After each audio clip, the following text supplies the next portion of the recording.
iron in the soul.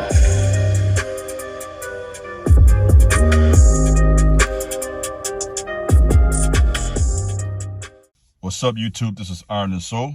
Back today with another very important message. Please subscribe to my channel, like this video, share this video, leave a comment, let me know what you think about my content. In addition to that, please feel free to follow me over on Instagram at TheKingJabez. Also, you can check me out on my website, theironandsoul.com, if you want to book a consultation or get my book, Becoming Strong as Iron. Let's do some work, man. Let's talk about tonight how to stay strong when you are alone. How to stay strong when you're alone. This is such an important message. It's something that is so universal. It is something we all experience at some point in our lives. And as you know, it's very possible to be alone while surrounded by people. Let's talk about it. You're around people all the time, whether it be if you're in high school, when you're in college, work, grocery store, gas station, concert, mall. We're always around this sea of humanity. And yet it's common, more common than we think, to kind of be by yourself and not really, have the support of the masses. I was taught some years ago that if you have 1 to 3 close friends, to consider yourself blessed. I believe that is true. You may have a lot of associates, a lot of people who you are friendly with, but as one of my heroes pointed out, in one of his speeches, rest in peace to Malcolm X. By the way, I believe his birthday was today, actually, February 21st. And he lost his life 2 months before he turned 40. And we talked about the significance of number 40 in one of my videos recently on retention, with 40 being a number of testing and 40 being an age of maturity, in particular for men. But, with that, Malcolm X said, and this is not a direct quote, but kind of paraphrasing, to be friendly isn't the same as being someone's friend. Just because someone's nice to you doesn't mean they care about you. And I've had my experience, as a person now who you all would consider OG, and I consider myself that at this point. I laugh because I'm willing to accept that. I didn't want to accept that at first, but I'm willing to accept that at this point. And that's a good thing. That's fine. Nothing wrong with that. I accept that title in this community. And, as an OG at this point, I've learned from a lot of experience, people can be nice and not like you. There are a lot of people who will smile on your face, who don't have your back. I can talk to you. This brother Iron, I'm going to give you the real. Who will stab you in the back. I've had people, man, smile on my face, stab me in the back. Multiple times. And this go with men and some women too. Some women, not all women, by the way. There are a lot of beautiful women out there, nice ladies, godly women. Okay, let me put that out there first. But there's some women who are just phony, and they'll smile on your face and act like they love you. They even give you a hug, might even kiss you on the cheek. And they will burn you just like that. So I know from experience with a lot of people, being nice, even give you a hug and a kiss, does not mean they're on your side. So we have to really be careful out here. Not paranoid. We don't want to be paranoid and hyper vigilant, which can lead to stress, high blood pressure, and really just, alienating yourself from humanity and from people who can actually help you. So we don't want to risk losing connections, divine connections, right, with the right people because of fear of being hurt. Let me put that out here too. Before I get into how to be strong while you're alone, let's kind of talk about being alone for a second. I'll get to it eventually. I'll get to my point. My main point, right? This is a point too, but my main point.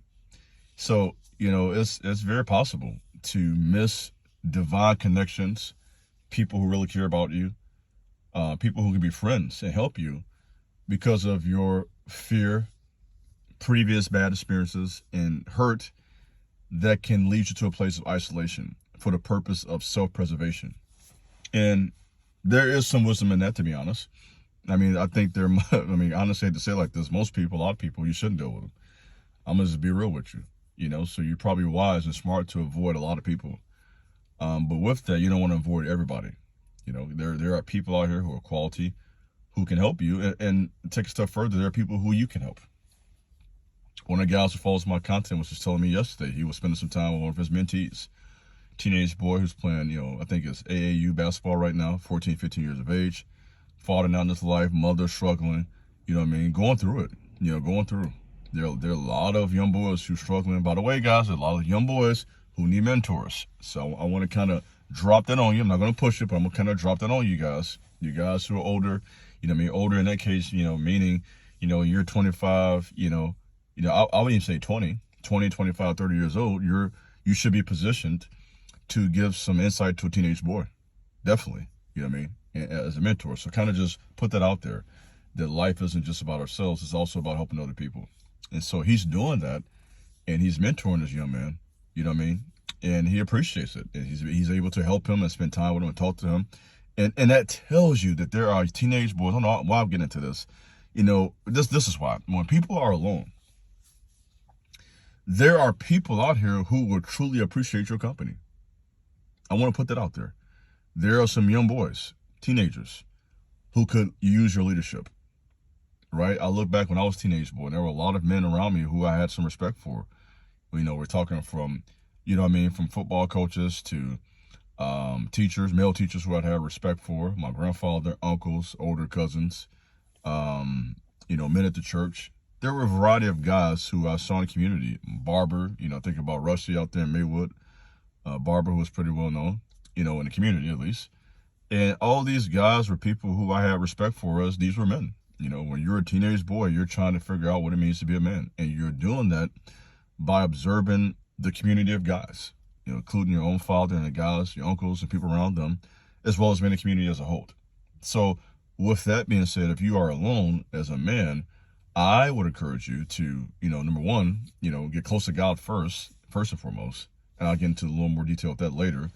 But also, while doing that, make it your resolve or your decision to be a mentor to somebody. And that was something I did, by the way. So let's get into kind of transitioning now into how to stay strong, right? One of the ways I stay strong. And by the way, you guys know I'm a married man. I'm coming up on 10 years of marriage in June by the grace of the Most High God. And I am proud of that. 10 years of being married, 10 years of no infidelity, 10 years I'm talking, 10 years of the straight and narrow, And I say that to lead by example, but prior to being married for close to 10 years, I was single for a while, right? You guys know I was single most of my 20s, and I was celibate for a lot of years, close to 8, well, not close to 9, 10 years, but 8 years for sure. Over 8 years. I say 8 years retention. Really, it was more like close to 9. I'm just being humble about it. It was close to 9 years, but I just say 8 just to give you a solid number. Let's say my streak was about 8 and a half, 8 years and some months. We're talking. I don't know if it was quite 9 on the head, but it was probably a few months shy of 9 years. So I could have said 9 years retention, but I wanted to be honest. I didn't want to say 8 years and some months, 8.6 years and all that type of stuff. You guys get the point. So, with that being said, in that range of 8 to 9 years of celibacy, clearly I was single for a lot of years. And there are some challenges to come with being single, but there are also a number of, opportunities to come with being single. And so I can kind of speak to that for a second. I haven't forgotten. It's been some years now, of course. I've been married for 10 years, but I can think back 10 years ago. It's not that far, to think back. And being single at times can be very challenging. And also could be a blessing. So I want to kind of talk a little bit about the pros and cons and not really know order. I don't have any notes. I'm really just speaking from the heart tonight, just from my real life, raw life experience. And I think you guys will appreciate that.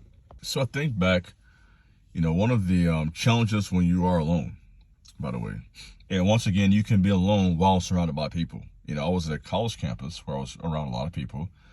I was playing college basketball, right? I was a part of a church. I was very active. I was working with junior high school kids. I'm gonna give you a little bit of my history now. With all due respect, I'm not a rookie when it comes to this ministry stuff.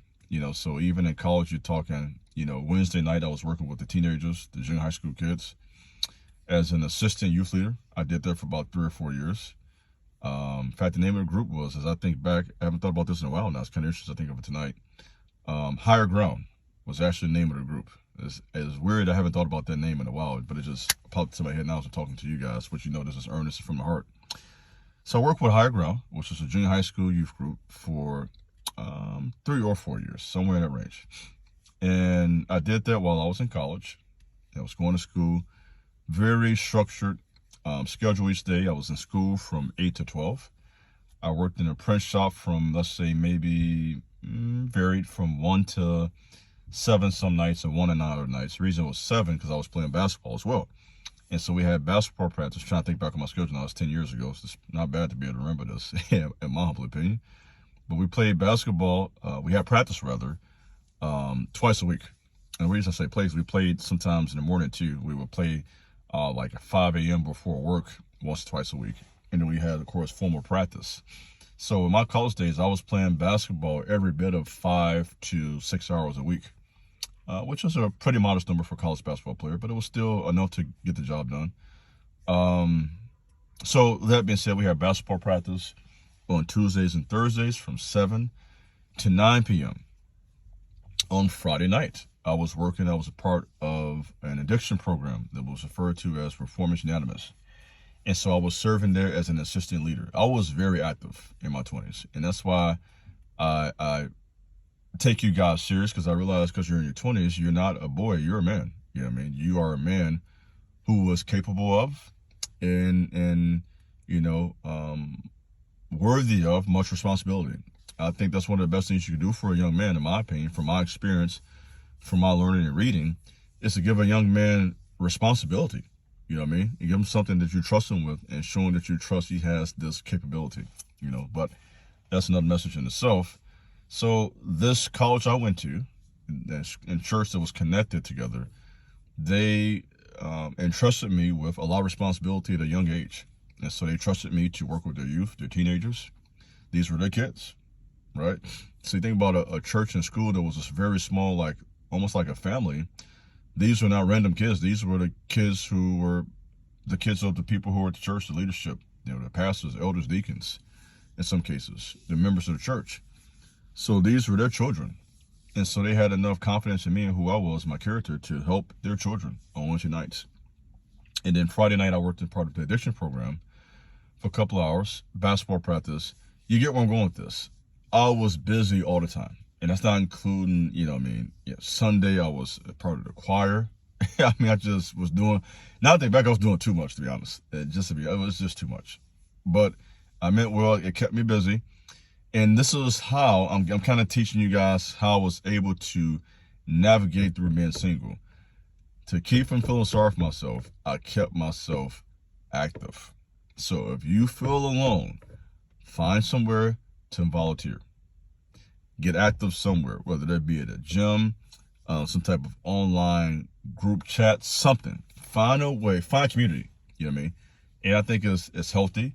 It's normal for men to find community. And by the way, you guys have been asking me about a Discord. I don't know much about that. I don't know when I'm going to be able to sit down and actually figure that out. But a number of you guys have asked me to start a Discord, so I will have to consider that. I don't know how I will do that with my schedule right now. I'm strapped with time with, of course, 3 children, wife, iron and soul, part-time job, my own personal business at home. So I am stretched to my limit. So I'm not sure how I would do that, but I will still consider it. So leave me some information on that. You guys who want me to do that, shoot me some emails with some information. I can look into that. But that being said, stuff like that, you got to find community when you're single. When you feel alone, you got to find somewhere to be a part of something. And so for me, it was volunteering very heavily at the church through youth group, addiction programs. And there's something about helping people. This is where I'm going at this point. Something about helping people that gives you meaning. And I think that's what you should do when you're single. I think when you're single, take that time to really kind of dive into helping humanity on some level. I would say in addition to that, spend time working on yourself. Being single or being alone is a time to really get to know yourself and what you like, what you don't like. And I really think you should be happy by yourself to a degree, obviously, before you get to a relationship. In other words, relationship is not what makes you. You should come into a relationship already a whole person. You don't go to a relationship to get whole, you see? You go there, you come to a relationship because you already are healthy, you're healed and you're whole, and now you want to add value to the life of a woman, and she adds value to your life. That's the way it should work. Not, you having a girl just makes you who you are. That should never be the case. Having a woman doesn't make you, and it never should. And this is for the ladies who may hear this, ladies who don't have a man, especially for women, they really, a lot of you can feel like, man, really less than if I don't have a man. And this is what your mama, auntie, girlfriends tell you. If you don't have a man, there's something wrong with you, so you got to be careful with that. You have to be careful basing your identity off your ability to keep a man for a lady, and for a guy, your ability to earn the approval and to get the love and the connection to a woman, to a female. So, with that being said, you have to be at peace by yourself first. Take your time of being single as a time to grow, right? It's a time to travel. While I was single, I had a chance to go on 2 foreign trips, which I really appreciated. I haven't done that in years. I have not done that since my 20s. And I had a chance to go to Israel for 2 weeks, and I had a chance to go to India. They were back-to-back years, I think 2008 as well as 2009. And so, great experiences. I mean, being able to travel to another part of the world. I'm not sure how many of you guys have had that experience. Some of you guys have, obviously. It's a great experience, and I was enjoying myself. I had my little snacks, going to, I remember just eating ice cream over in India and sitting back and reading, reflecting, going to the Holy Land and being able to get baptized in the Jordan River, and I can't go through that whole trip right now. Maybe I will one day for video if you guys are interested in that. Probably not. You're probably not interested in that. But, obviously going to Israel as a believer in the Bible was a great experience, to say the least. It is one I would like to give my family one day when I have the finances to take all of us collectively. I think every Christian that, by the way, throwing it out there, this is what you spend money on too, by the way. This is what money is for. Not just buying Gucci and gold chains and cars. It's to have some good experiences. So let me kind of put that out there for you too. So all you Christians, especially if you're a well-off Christian, consider investing some money one year, and you can save up, however you do that, to go to Israel and to get that experience of seeing the Holy Land firsthand. And so I did that for 2 weeks, as well as India the next year for 2 weeks, which is also a great experience. And so I say that to say, being single could be a good time to really travel, to broaden your horizon, to learn. I read hundreds of books during my time of being single. So I'm trying to inspire you guys. I'm letting you know. I hope you are inspired by hearing this. There are multiple ways to keep yourself strong while you're alone. So what is Brother Iron saying? What's your big brother saying to you? Travel. Okay? See the world. Read books. Read a lot of them. You should be able to look back after 4 or 5 years and say, you know what, I read, I don't know. You should be able, at least log 100 books at some point. You want to be able to look back and say, these are 100 books I've read. These are 50 books I've read. Start somewhere. Whether it be, some people read 1 book a month, some people read 1 book a week. That's up to you and your own level of intelligence and whatnot. I can't tell you how to do that. That's up to you. You know what I mean? We're all different in that regards. But nevertheless, you want to be well-read. This is a good time to do it while you're single. So when you are alone, read. When you are alone, travel. When you are alone, help others. Volunteer. Get involved in the world. Connect with other humans. When you're alone, have some recreation. For me, it was basketball. I dove into basketball. I'm just playing 4 or 5 hours a week. So find some hobbies where you can get active. Whether that be, some of you, it may not be basketball, maybe baseball, maybe soccer, maybe table tennis, it may be chess, whatever. I don't know what you like, but find some type of hobby that can help you to release or to manifest that physical energy in a positive way. Because when you don't do this as a single person, you're going to be online scrolling and looking at stuff you shouldn't be looking at. Just keeping it real with you. You're young, your testosterone is high. That's normal, by the way. That's healthy. It should be as a young man. If it's not, you got to pray. If your T's are low now in your 20s, you have real hard times to get older. So that's natural. So I know, as a man, when I was in my 20s, testosterone is booming. So I dealt with it. I played ball like crazy. I volunteered. I kept myself busy. Because one of the biggest dangers for a young man, a young, healthy, testosterone-filled man, one of the biggest things you can do to hurt yourself is to not be active. When a young man is bored, that's dangerous. Okay? Next thing you know, you're going to be somewhere drinking. And this is not a judgment. This is just your brother, your big brother, knowing from experience. Young men cannot be bored. We need to be doing something. Okay? Because when we're bored, we do bad things. When young men get bored, they party, they drink, they start smoking too much, they mess around with the wrong women, they start looking online for some excitement. That's why you're scrolling on your phone, you're trying to find excitement, because it's natural for a young man to want adventure, right? We're meant to be warriors, You know this already. In ancient days, and even now, for you guys in the military now, like this doesn't happen anymore. It still happens for you guys in the military.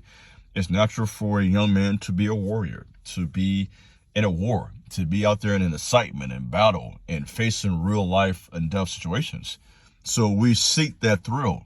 It's natural, that rush, that want to be involved in something. And we do that through sports, through the military, through music, through hobbies. And so when we're not doing that, that can lead to having vices that can hurt you. And it can also lead to the other extreme, depression, suicidal thoughts, and now as ghetto boys said back in the days, your mind's playing tricks on you, quote little Scarface for you. Your mind plays tricks on you. Now you're going through these mental battles, which we've all been through, by the way. I have too. It's part of being a young man. Your mind running and you think stuff you shouldn't be thinking. And before you know, you start feeling sorry for yourself. And this is a danger when you're by yourself. When you're by yourself, you can start playing mind games with yourself. Okay, so be careful that you don't get stuck in your own head too much when you're alone. Let me put that out there too. You're alone, if you're not careful, you can get a little nutty. And that's not an insult. That's not to diss anybody. But you have to be careful. And I'm going to say this carefully and nicely. You have to be careful not to become weird. Okay? And some of you guys, you're on the danger of doing that. And you say, come on, why would you say that? Because it's the truth. I got to say it. You know what I mean? I'm not saying, let me explain this clearly. I'm not saying that being single makes you weird. I think I've made that clear. That's not the case. You can be single and healthy and normal and fine. So we're not saying that singleness can make you weird. But if you handle it the wrong way, that can make you weird. Hopefully this is making sense. Okay? So being alone doesn't make a person a weirdo, but it's how you navigate through that, how you deal with that will determine if you're going to become a special person or someone who's kind of off. You know what I mean? And that's something you need to deal with. So I think that was a solid message for you. I gave you plenty of practical advice. I gave you my own real life experience on what I did during those years of being single and how to stay strong. So I think if you listen to this talk carefully with an open mind, you will probably be able to glean 6 to 8 things you can do practically, consistently over years of being alone. And this is what I want to present to you tonight, how to stay strong while you're alone. This is your brother Iron of Soul. Thanks for listening. God bless. Peace.